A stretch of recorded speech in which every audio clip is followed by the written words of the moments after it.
Sixth chapter, text number 1, chapter entitled Dhyana Yoga. Shri Bhagavan Vacha Anashatak Karma Palam Karyam Karma Karoti Yak Sasanyasi Yogi Cha Naniragnir Nachakriyaha Shri Bhagavan Vacha Anashatak Karma Palam Karyam Karma Karoti Yak Sasanyasi Yogi Cha Naniragnir Nachakriyaha. Please chant. Shri Bhagavan Vacha Anashatak Karma Palam Karyam Karma Karoti Yak Sasanyasi Yogi Cha Naniragnir Nachakriyaha.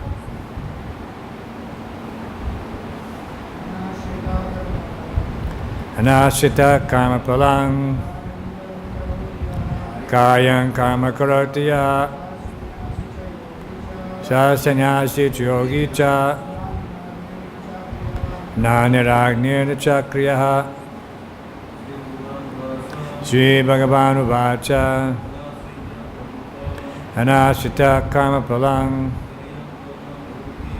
Karyam Karma Karoti Yak Sasanyasi Yogi Cha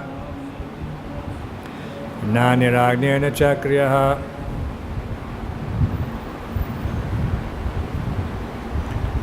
Shri Bhagavan Vacha.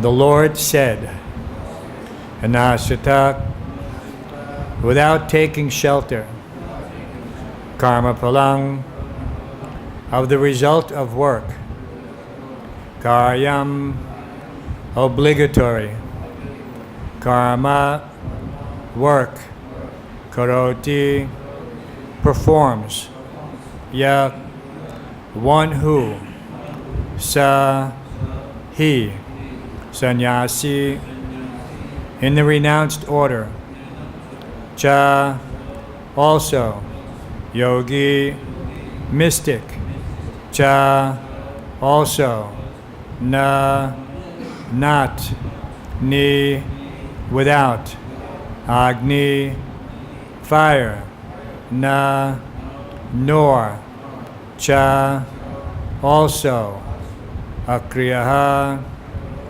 without duty. The Supreme Personality of Godhead said, one who is unattached to the fruits of his work and who works as he is obligated is in the renounced order of life, and he is the true mystic, not he who lights no fire and performs no duty. Purport by His Divine Grace Srila Prabhupada. In this chapter, the Lord explains that the process of the Eightfold Yoga system is a means to control the mind and the senses. However, this is very difficult for people in general to perform, especially in the age of Kali. Although the Eightfold Yoga system is recommended in this chapter, the Lord emphasizes that the process of Karma Yoga, or acting in Krishna consciousness, is better. Everyone acts in this world to maintain his family and their paraphernalia, but no one is working without some self-interest, some personal gratification, be it concentrated or extended. The criterion of perfection is to act in Krishna consciousness and not with a view to enjoying the fruits of work. To act in Krishna consciousness is the duty of every living entity, because all are constitutionally parts and parcels of the Supreme. The parts of the body work for the satisfaction of the whole body.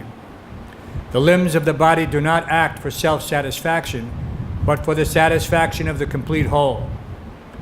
Similarly, the living entity who acts for satisfaction of the supreme whole and not for personal satisfaction is the perfect sannyasi, the perfect yogi. The sannyasis sometimes artificially think that they have become liberated from all material duties, and therefore they cease to perform Agnihotra Yajna, fire sacrifices. But actually they are self-interested because their goal is to become one with the impersonal Brahman. Such a desire is greater than any material desire, but it is not without self-interest. Similarly, the mystic yogi who practices the yoga system with half-open eyes, ceasing all material activities, desires some satisfaction for his personal self. But a person acting in Krishna consciousness works for the satisfaction of the whole, without self-interest. A Krishna conscious person has no desire for self-satisfaction. His criterion of success is the satisfaction of Krishna, and thus he is the perfect sannyasi, or perfect yogi. Lord Chaitanya, the highest perfectional symbol of renunciation, prays in this way: Na danang na janang na sundarim kavitam va jagadisha kamaye mama janmani janmani ishvare bhavatad bhaktir ahoitaki tvaye. O Almighty Lord, I have no desire to accumulate wealth, nor to enjoy beautiful women, nor do I want any number of followers. What I want only is the causeless mercy of your devotional service in my life, birth after birth. Translation again. The Supreme Personality of Godhead said, one who is unattached to the fruits of his work and who works as he is obligated is in the renounced order of life. And he is the true mystic, not he who lights no fire and performs no duty. Om Jnana Tamandasya Gyananjana Shlakaya Chakshur Anmilitam Yena Tasmai Shri Gurave Namaha Mukam Karoti Vachalam Pankum Lankai Tegram Yakripatamaham Bande Shri Gurundina Taradam. So this particular verse is very memorable for me because it was one of the first series of lectures that I heard Srila Prabhupada giving. At that time, the cassettes were distributed to the different temples after Prabhupada would give the class. In this way, everyone had an opportunity to get Srila Prabhupada's instructions, even though at that time he was moving around all over the world. So this lecture series was called Yoga Systems, the Yoga System. Anyone can go online and listen. They were given in Los Angeles in 1969. Very complete, all on this 6th chapter. So Srila Prabhupada, just like many other series, just like he gave Nectar of Devotion series here at Radha Damodar in 1972. So some lectures are meant to be heard as a series, and then one gets the full benefit of the being with Srila Prabhupada directly.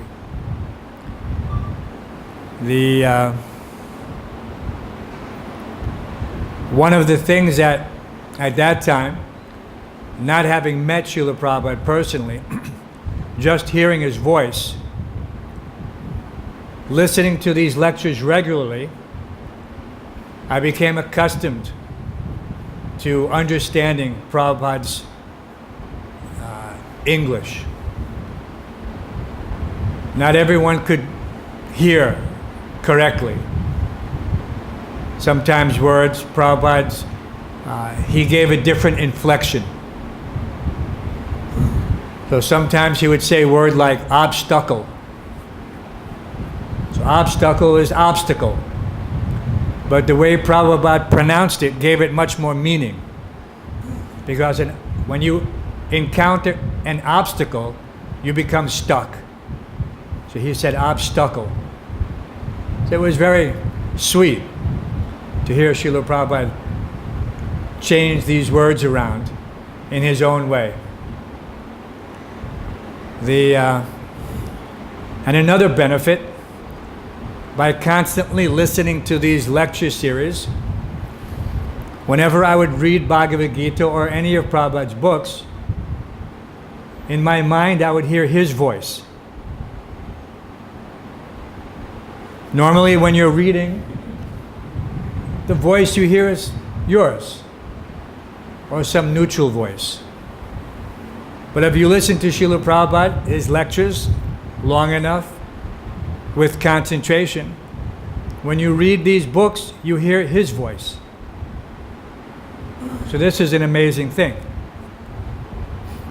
That now you can hear Srila Prabhupada's voice still, just by reading these books.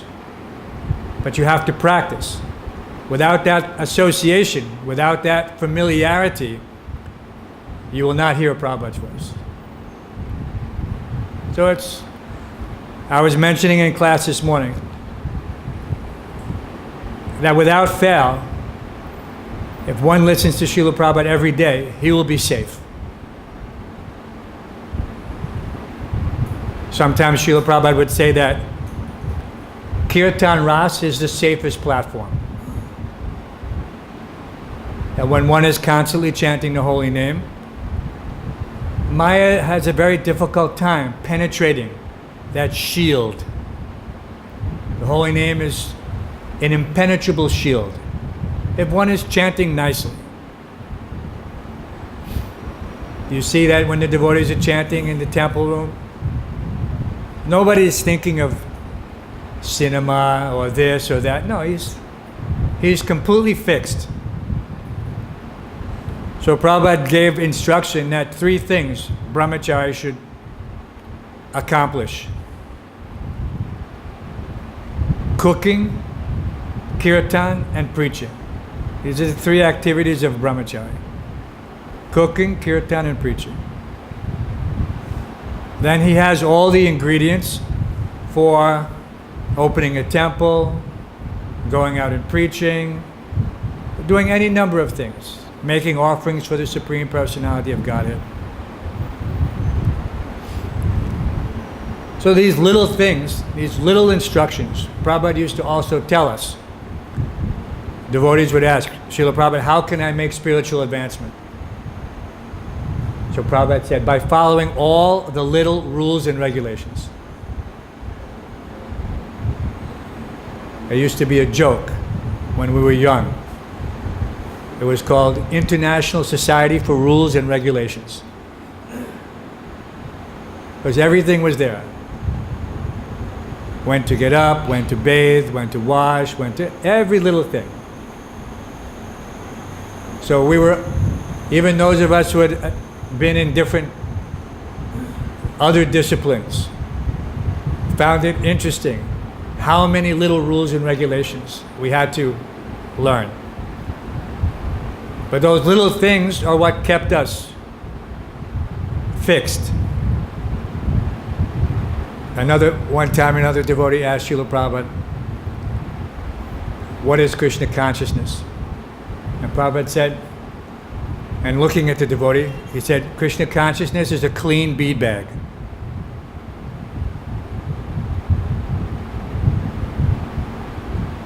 So this is the symptoms of Krishna consciousness. Obviously the devotee's bead bag was not so clean. So just little things like this. But humorous from the perspective that Srila Prabhupada was in hindsight, we understand his special position. But to us, he was like a father, giving all these instructions, small instructions, like he would give to a child.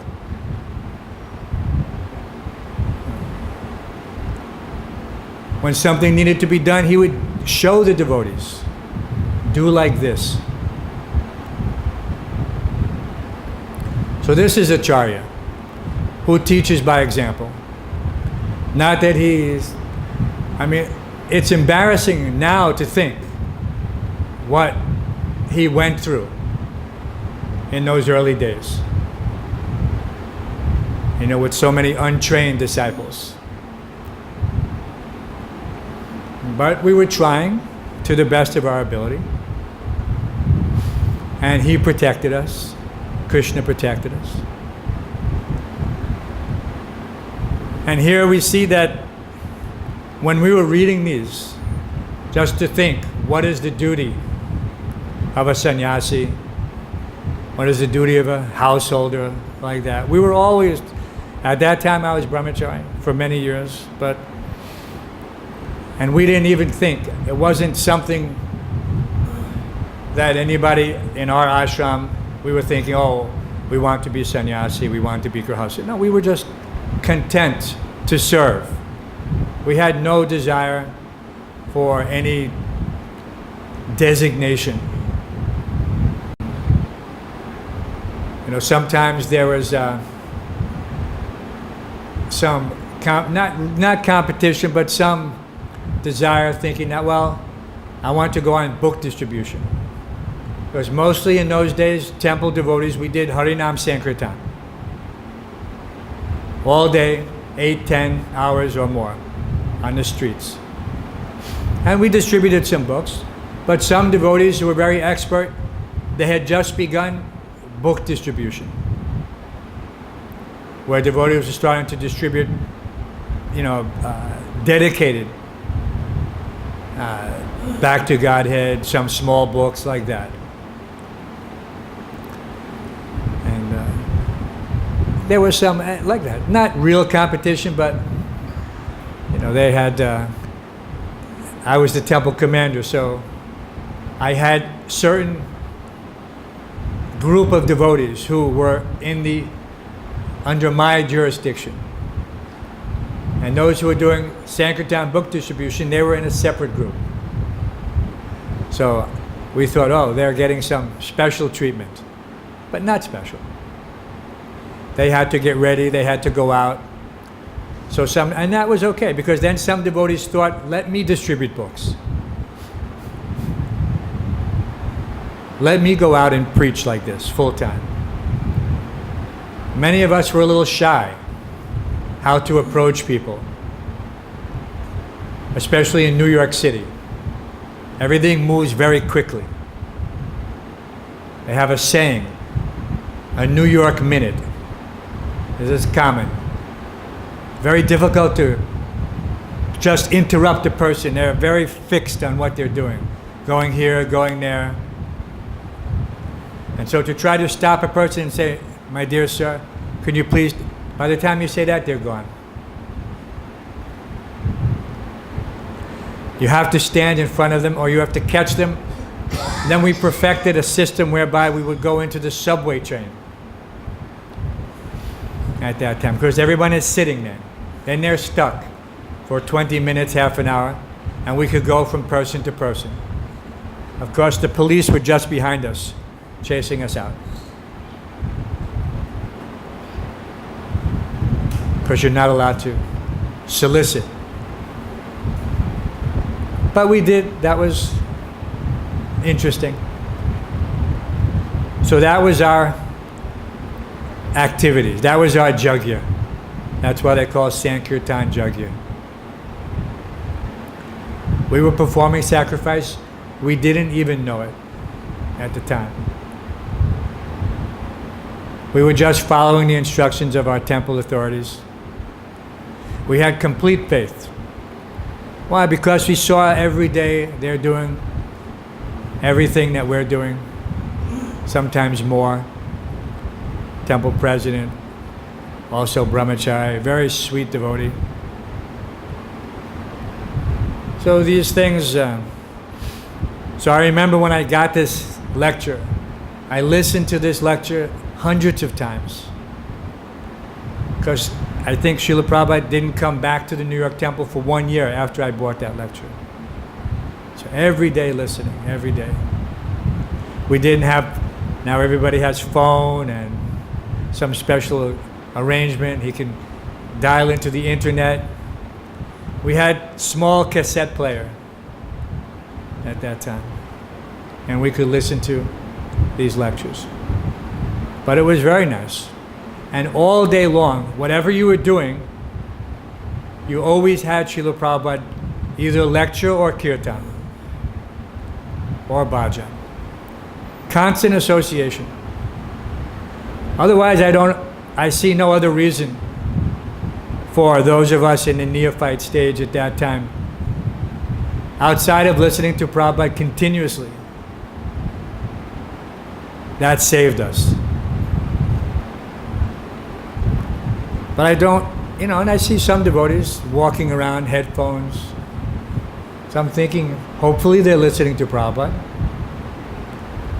And I know there's so many other things to listen to, but nothing else will give you the benefit. If we're here to become Krishna conscious, if we're here to go back home, back to Godhead, then the safest, surest method is to keep Srila Prabhupada as close as possible to one's ear. Either by his instructions, by remembering them, by repeating them, by reading them, by listening to them. In the old days, it was not a problem. We had no problem to go up to one another and say, Prabhu, what are you doing? Srila Prabhupada said, don't do that. Don't act like that. Don't talk like that. Don't think like that. It was a common thing. It was expected that we would watch each other, not to fall into Maya.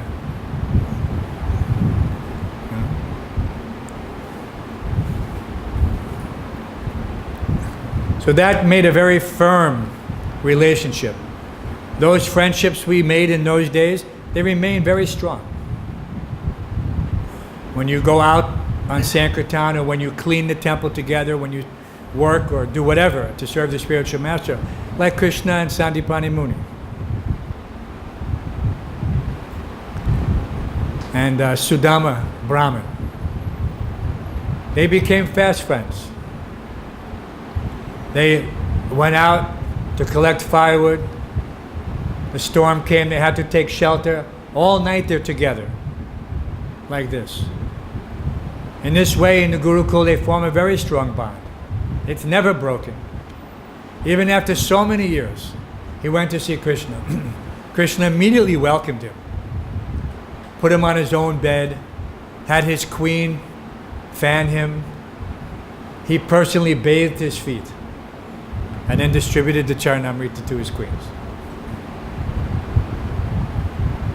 So this is just an example that how much one should relish that type of association with his God brothers, who will never let him down in Krishna consciousness. Not that together we do something which is not Krishna conscious, or we talk about material life or what we used to do when we were outside. No, those things are useless talks. That's there sometimes, you see. Oh yeah, I used to like this and like that. But what is the point? This, what is called Gramya Kata.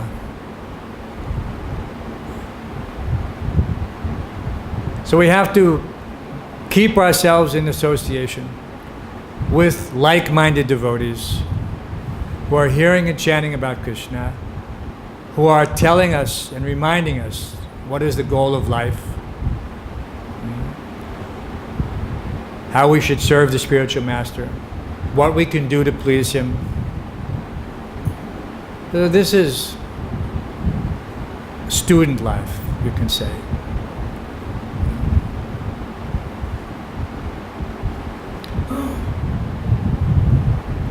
So I know this class goes for 1 hour till 6:30, correct?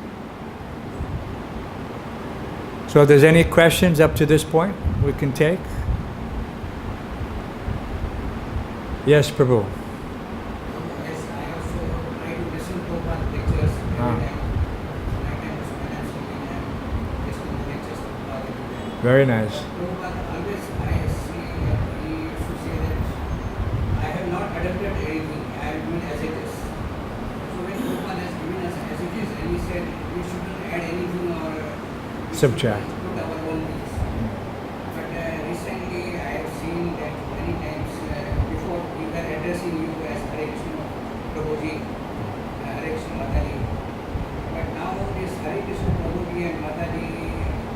don't see that anybody say everybody is on to Haribol. Haribol, Haribol. So this, at least we are not following Prabhupada. Prabhupada has given only as Hare Krishna, but we are changing ourselves into Haribol. Even sometimes, even more familiar. Not just Haribol, very short form, something else.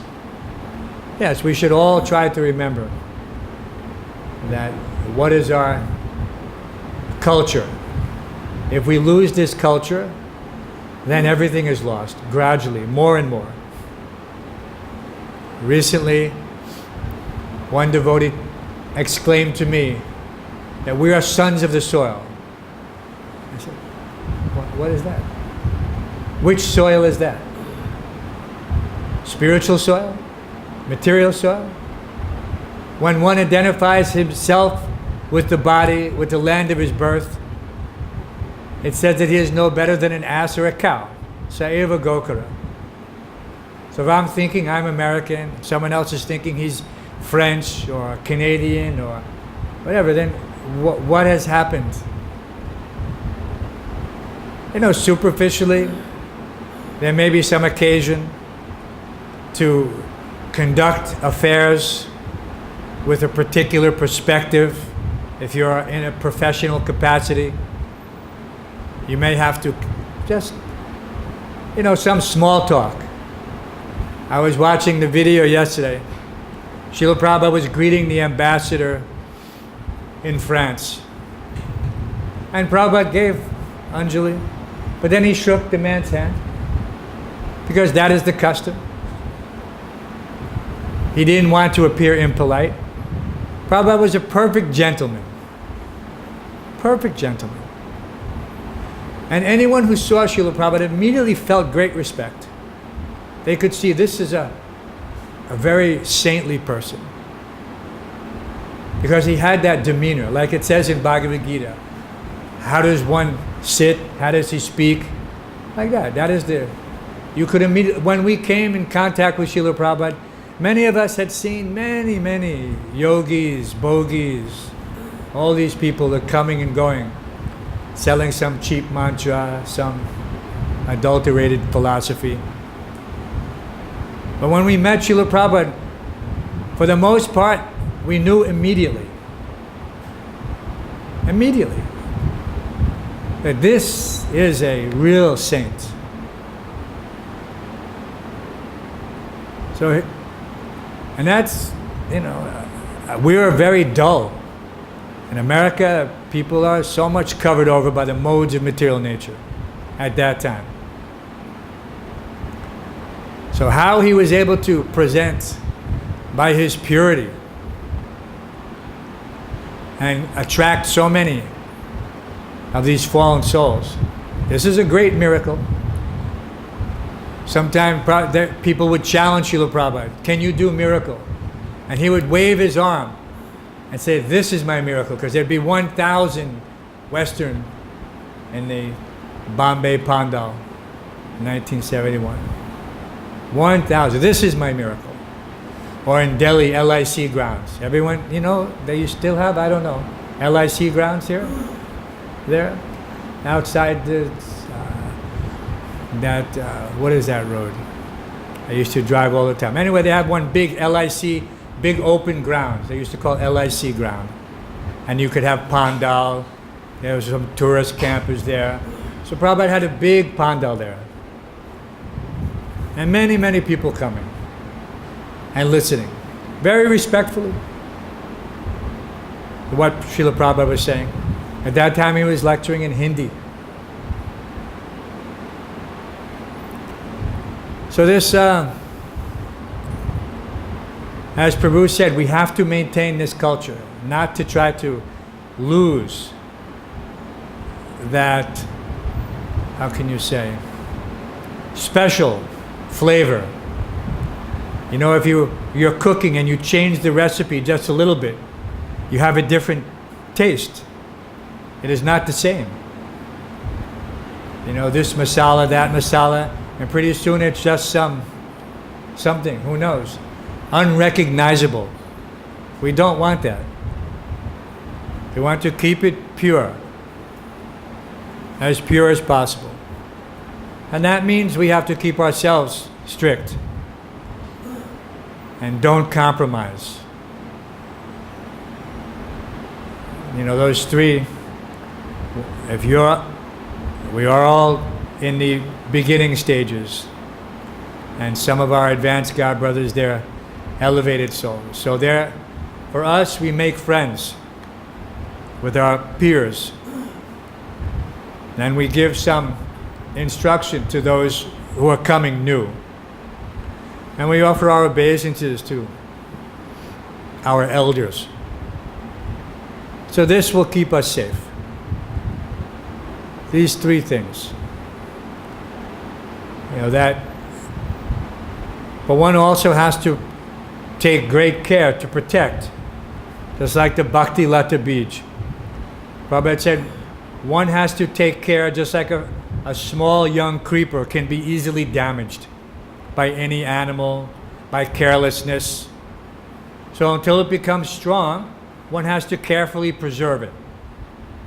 He put some wire, some barrier, just like you see on the road, that no animal can rub against it or push it or break it. So we have to have some barrier, not artificial. But if someone wants to talk nonsense, to say, Hare Krishna, my dear Guru, please tell me something about Krishna.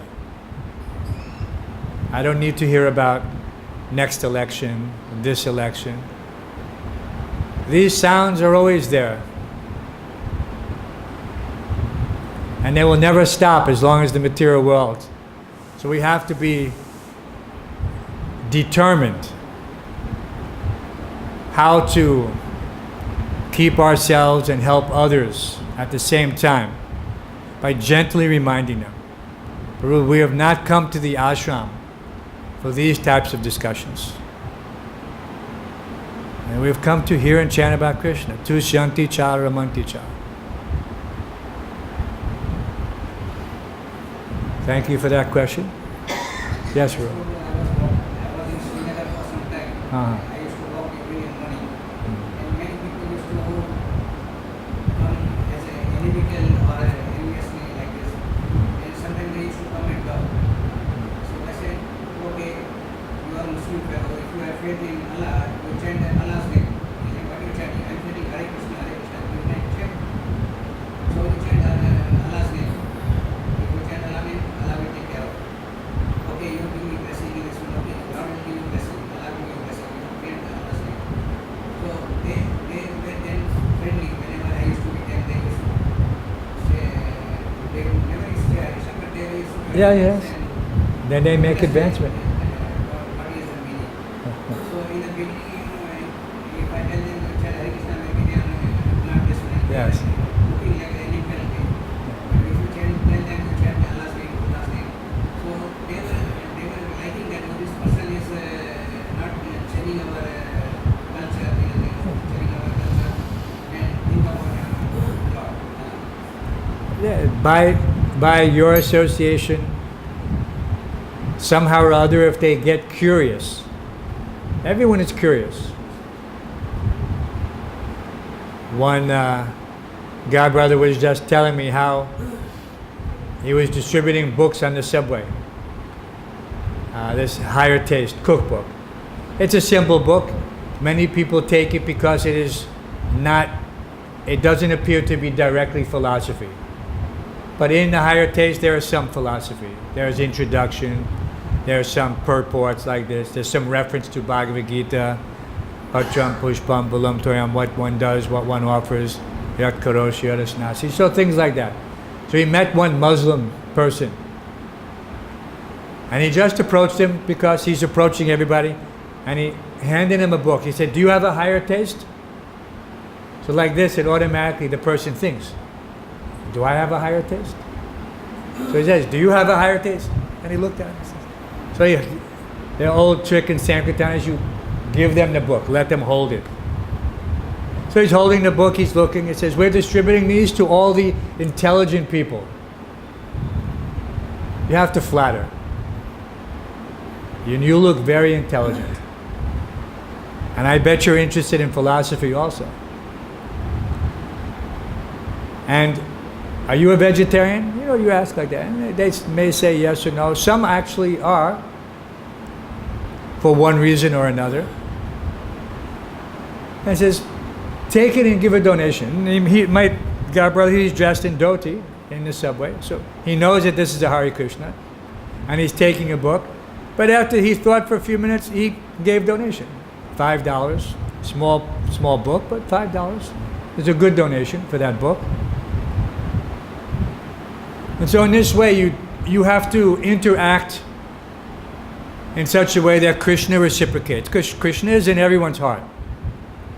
When I was building Srila Prabhupada's Samadhi, all the mystery, they're Muslim from Makrana. Well, every single one.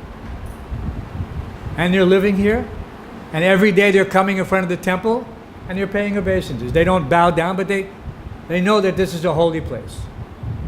And they're very respectful, as we would be. We're not going to make any disrespect.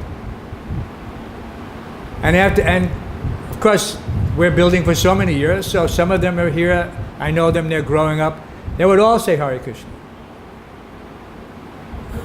They would all say Hare Krishna at some point. New ones not, but old ones all. And no one thought anything of it at some point. And of course, you know, they want to be like family. And so it was a very simple arrangement. They were doing service for the pure devotee. So they were becoming purified. They didn't know. There's a Gyata Sukriti. But they're building the samadhi of the pure devotee. So how much advancement they're making. And they're Muslims. So who knows what benediction they'll receive. Every day, hearing the holy name, continuously. In those days, I don't hear so much now. But you can hear Prabhupada's voice continuously playing. We had loudspeakers. But I don't know. I'm not sure. Maybe I'm not around. But they don't play anymore. Prabhupada's bhajans, kirtans on the temple, on the campus. Not so much. So you would hear 24 hours a day. And so they were listening 24 hours a day. Because even when you're sleeping, we used to play. You know, it used to be on the loudspeaker. I'll tell you an interesting story. So, in those days, even though I was Grihastha, we didn't live together. In those days, Grihasthas did not live together, husband and wife. My wife was living in the Dharmshala room, inside room in guest house. And I was in, at that time, top floor of Gurukul. Now they have built another floor. So top floor facing the street. And we used to have a pellet gun to keep away the monkeys. Monkeys would come on the samadhi and we would fix marble, and it has to set.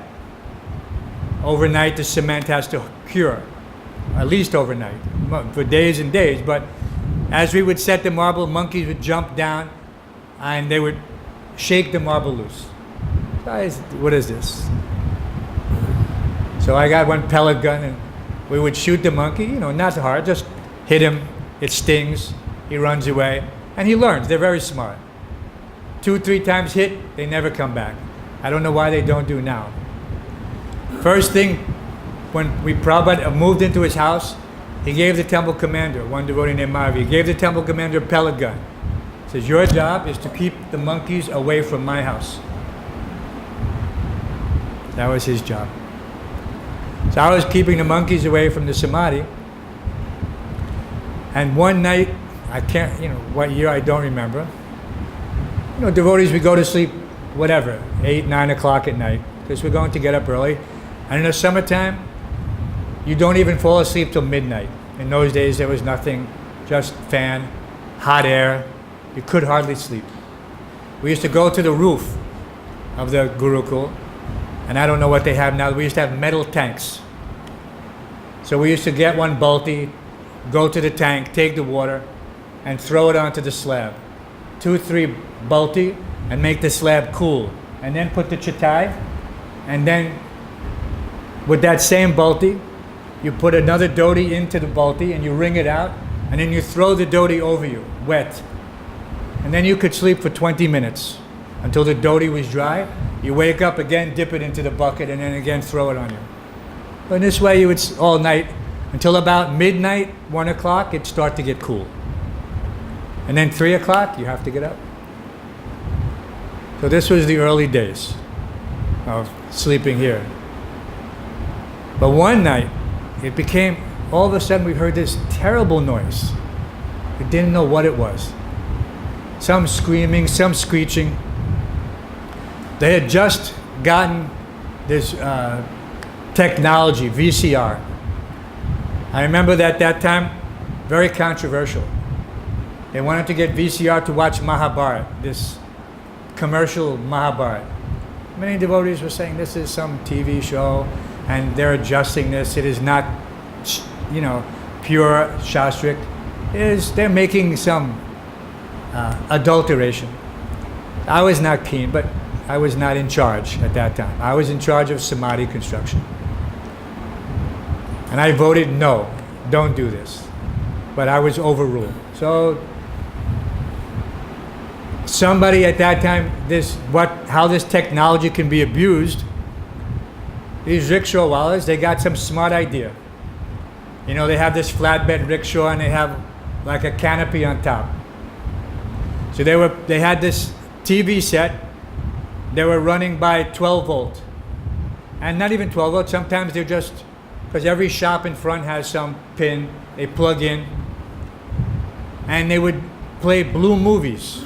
And they would charge few rupees, all the rickshaw wallahs. And this is Vrindavan, you can think.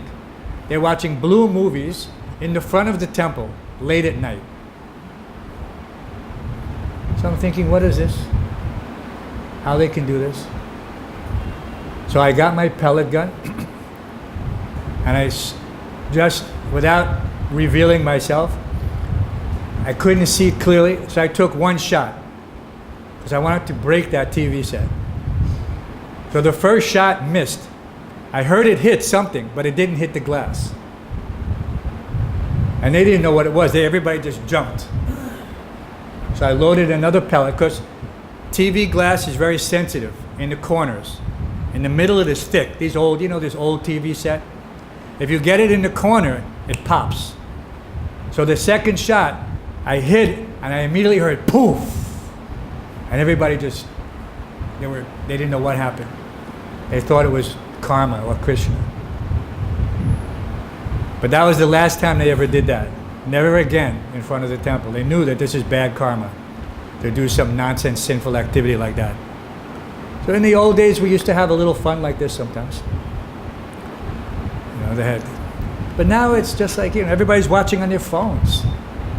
This is terrible abuse of technology.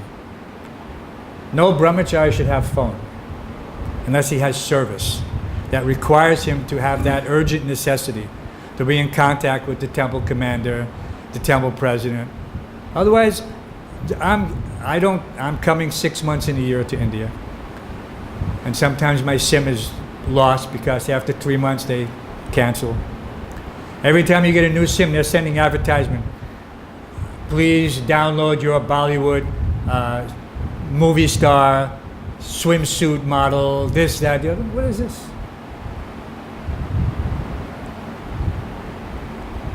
So Maya is coming closer and closer in Kali Yuga. So if you're keeping this, how close is Maya? That every time you look, oh, there's Maya again.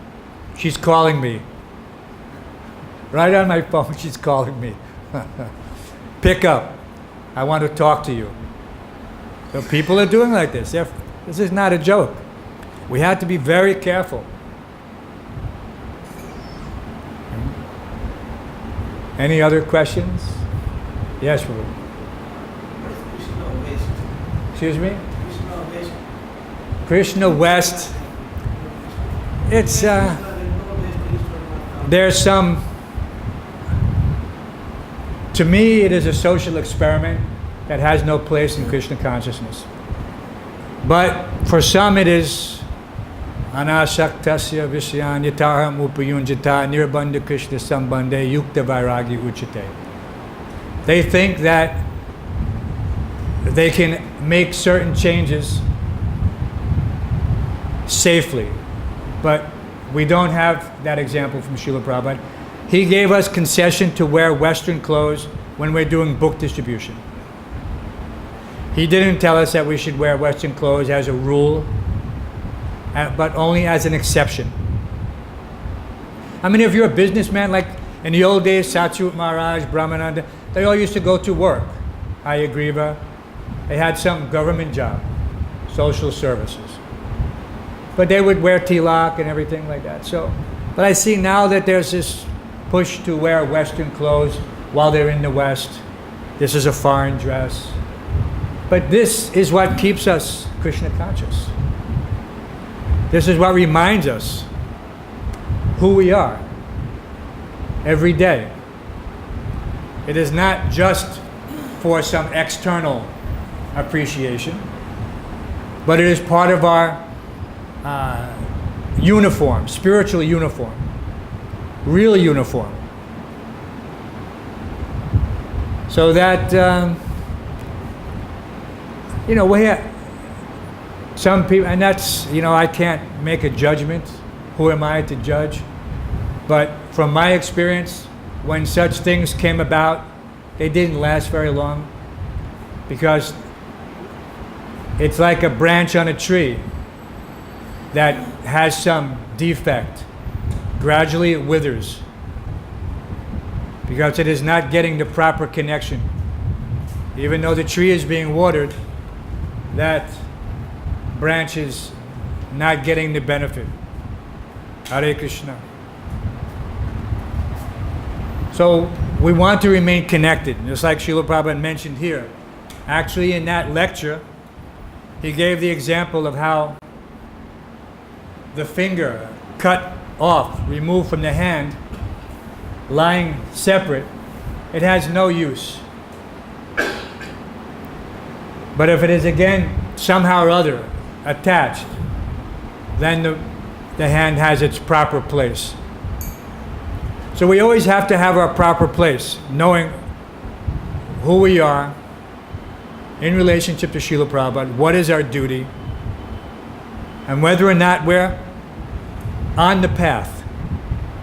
It's not that difficult to keep on the path. Prabhupada also gave that example, that spiritual life is like a razor's edge. Just a little deviation and there's blood. So it may not appear that way yet, but gradually we'll see that there's some relaxation. Because when you relax one thing, what is the next thing? And then another thing, and then another. So when does it end? So we should, as much as possible, Prabhupada has given. He said, I have come to give Krishna, not to take something. So he didn't want us to, like I say, artificially or unnecessarily try to deviate. We have to maintain this rigid attachment to Prabhupada's instructions. Otherwise, we're lost. We're lost. Like a riven cloud, like the Bhagavad-Gita says. No shelter. Any other questions, comments, criticisms? Yes, Mataji. How can we understand that we're advancing? Well, one thing is, do you hear Maya less and less? We hear Maya less and less. Maya has that tendency. When I first came to Krishna consciousness, I became immediately aware of this voice. It is not a separate voice, it is our own mind. But the mind, under the influence of the modes of material nature, bandhur atmatmanas tasya. The mind is the best friend or the worst enemy. So there's that worst enemy voice. The worst enemy voice is telling you, oh, you don't have to do this. You don't have to get up for Mangal Arati. You can sleep today, tomorrow, no problem. You don't have to take bath. You don't have to, well, so many things she will say. You know, you can eat in this restaurant, it's okay. You can read this book, it's not so bad. It's not Srila Prabhupada, but it's okay. So your advancement is that I am firmly fixed. I have no desire for anything else except to serve Srila Prabhupada's mission. Like Chaitanya Mahaprabhu says, birth after birth. When one feels comfortable in that role, that I don't need to do anything else. I don't need to make my mark on society. I don't need to complete my doctoral thesis. I don't need to become anything other than a devotee and be satisfied. It was difficult in the beginning. When we joined, we were all young. Family had so many expectations. Oh, you're supposed to do this, you're supposed to do that. And what are you doing? One time I was on Harinam on 5th Avenue. Srila Prabhupada said 5th Avenue is the most important street in the most important city in the world, New York City. We were doing Harinam. We did every day practically on 5th Avenue. And all the big shopping stores. At that time, Macy's. There was only one Macy's store. That was New York City, 34th Street, Herald Square. Very famous. Yeah. All big stores. And all rich people are shopping there on 5th Avenue. You don't have some small person. Cannot go in there. Any little thing costs $100. Doesn't matter. Pair of socks. So people buy these things just so that they can get a shopping bag that says Macy's or Saks Fifth Avenue, and they show off their status. That just see, I can shop in this place. Like I think here we carry bags and has Ras Bihari or Ganga Prasad. But that is not status symbol. So we were doing the Harinam and we're chanting. And there's 20, 30 devotees. Yes, Krishna. That's real status. Baby Krishna. And my family's from New York, so it didn't happen often. But I was chanting and we were just chanting. And all of a sudden, I look up and then I see my auntie, and she's walking towards me in the middle of 5th Avenue. And she comes over like there's no one else in the whole crowd, and she leans over and she kisses me on the cheek because she's my auntie. You know, and meanwhile I'm dressed like this. I haven't seen her for maybe 2 years. I'm the only son, eldest son. And I'm supposed to take over the business. She had the most famous restaurant in New York City at that time. But she didn't have any inhibition. And I don't know why Krishna arranged, maybe just to see what was my reaction. But I just said, "Hi Krishna, how are you?" Like that. And then went back to chanting. And she went on her way. So these things are also a test to see if you're still attached. Some family relation comes, they want to cook you something, maybe your favorite meal used to have piyaj, lasan. They say, "Oh, I'll cook for you like I used to cook." You have everything here. No, we don't take any more. No piyaj, no lasan, nothing. So Maya will give you little tests in certain ways. Seems very innocent. Could be anything. But if you can avoid those, and actually Maya is a teacher. She's not an enemy. She's the one who is giving the passing grade. And as you advance, and as you are able to push away her temptations, you are advancing. The fact that you're here, you're advancing. Prabhupada said, "Don't be surprised who leaves. Be surprised who stays."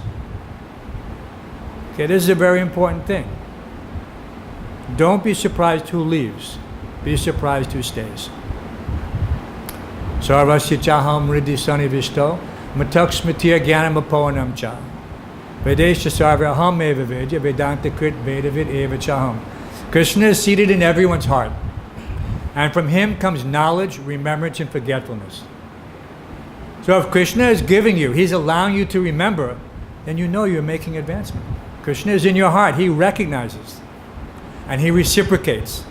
He's not some faraway personality. He is seated right here.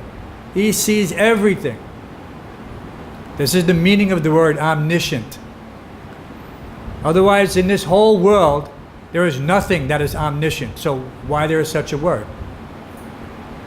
There is nothing that is omnipresent except the Supreme Personality of Godhead.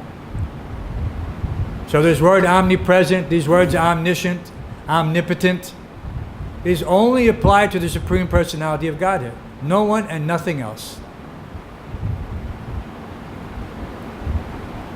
Sometimes Prabhupada used to, people would challenge that I am God. And Prabhupada would say, how are you God? Tell me what I'm thinking. Says, if you can tell me what I'm thinking, then you may be God. But no one. Such a simple thing. You know? If I pinch you, I don't feel it.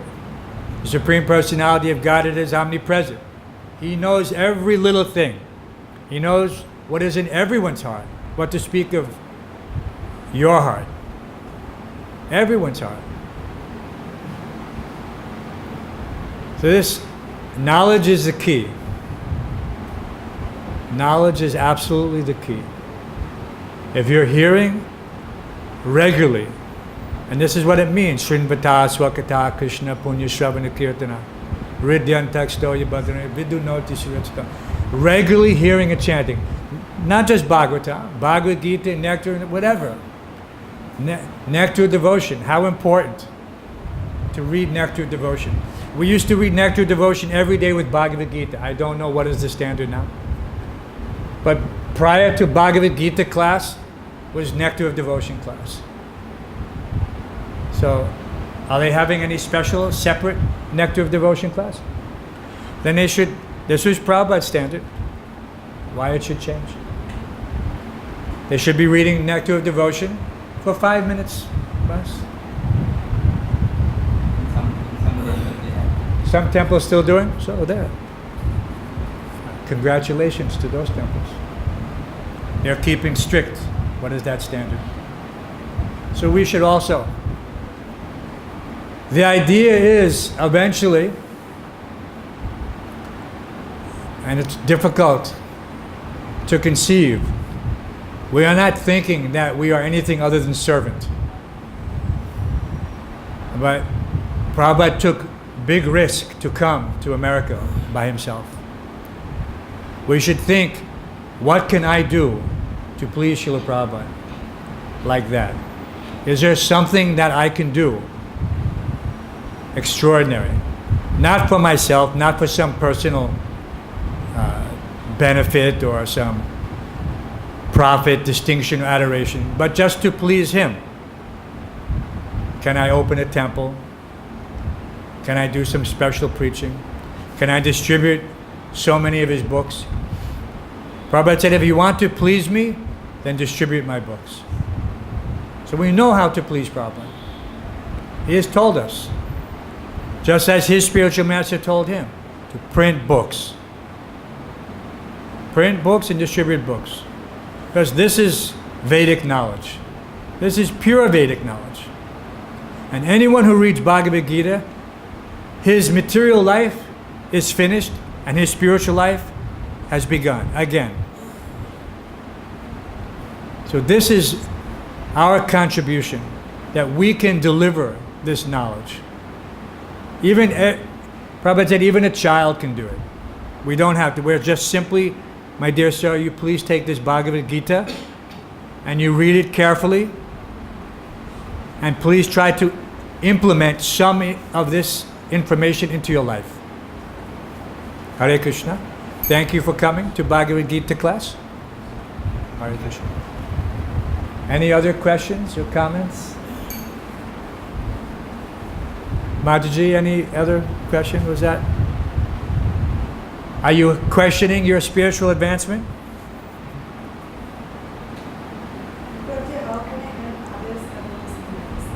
How can you help others? That by being a good friend who is always helping them to be Krishna conscious. Hare Krishna. Dr. Saab. But they are not able to make the friendship with everybody. No, but you make friends with those who are like-minded. You don't try to, it is not an artificial thing. Friends are those who are, what is that? Listening to one's mind, others' minds, revealing one's mind. There are these reciprocations. Dadati pratigrinati guyamakyati prichati bhungti bojayate chaira. Like this. These are exchanges which develop this Krishna conscious relationship. And they're selfless. I'm not looking to exploit you as a friend. I'm not thinking that you will give me some material benefit. Because that is not a friend. You're looking, what can we do together to help the spiritual master? So, if one is thinking in that way, then that friendship is a very positive relationship, not a negative relationship. So this is, and one must develop friendship with his God brothers and God sisters in Krishna consciousness. Because naturally we seek this friendship, and if we do not get it here in this association, we will seek it in other places or in other mediums. People are having virtual friendship with unknown persons on these WhatsApp, chat, Facebook, this, that. They don't even know who these persons are. And sometimes they are not even a real person. They are adopted identities. And I'm a private investigator. When we investigate such types of things, it's called catfishing. Someone makes an identity online and uses it to try to attract people. And once they capture them by making some friendly overture, then they exploit them. Oh, I need some money, I need some favor. And people think, oh, this is my friend. But they have never met this person except by this, whatever it is, Facebook. And they don't even know who. Sometimes they have fake picture. You don't know if you're talking to a man, woman. So this is the material world. Maya can adopt so many disguises. So it transfers. And in our line of work, it is called fraud. This is a type of fraud. Exploiting others for one's personal criminal benefit. So don't have any fraudulent relationships. Because there's no point. They should be firmly based on that principle of Dadati pratigrinati. Any other questions, comments? Hare Krishna. Hari Bol. Just you mentioned regarding friendship. If you go through dictionary in Oxford, bona fide English dictionary, friend, the meaning of friend is the person that you know well and like. So there is any category of friend, their social status, their spiritual status, their some academic knowledge, or anyone can be friend to anyone. So that is the definition according to Oxford English Dictionary. And this dearmost friend is, of course, Lord Krishna. He is our dearmost friend. And how do we know him? By regular association, by chanting his holy name. He is entering into our ears and seated at our heart. dancing on our tongue. Srila Prabhupada gave us so many of these examples. So we never have to think that Krishna is far away. As soon as we cry for Him, as soon as we ask Him, He is there, if it is sincere. So don't hesitate. But keep those friendships, because without such friendships, there is a tendency to, like I said, make some other material friendship. You won't be protected.